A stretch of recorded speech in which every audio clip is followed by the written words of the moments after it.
সিঙ্গুরের গান্ডারপুকুর প্রগতি সংঘের ৩ দিবসীয় ক্রিকেট প্রতিযোগিতার তৃতীয় দিনের খেলা শেষ হলো আজ। ফাইনাল খেলে ইজি চুঁচুড়ার টিমকে হারিয়ে রোহন 11 আন্দুল জয়ী হয়।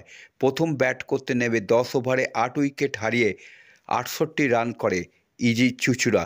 পরে খেলতে নেমে 5 ওভারে 1 উইকেট হারিয়ে 72 রান তুলে জয়লাভ করে রোহন 11 আন্দুল। মোট 16টি দলের খেলায় অংশগ্রহণ করে।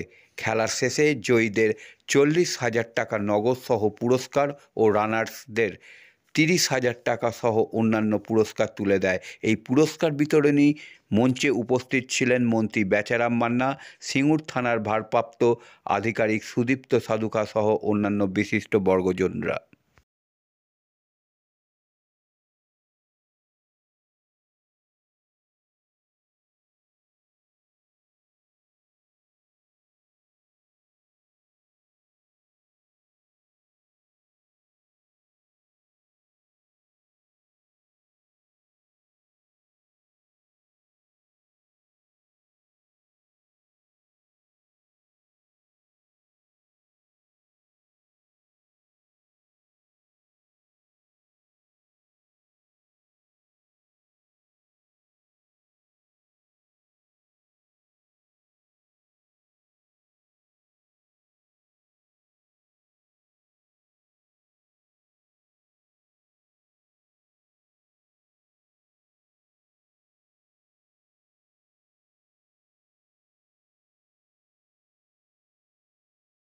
এবং এখানে বহু মানুষ এখানে উপস্থিত থাকেন, খেলাটাকে উপভোগ করেন, খেলাটাকে ভালোবাসেন এবং এই গান্ডারপুকুর প্রগতি সংঘকে তাদের নিজেদের বাড়ি বলেই মনে করেন।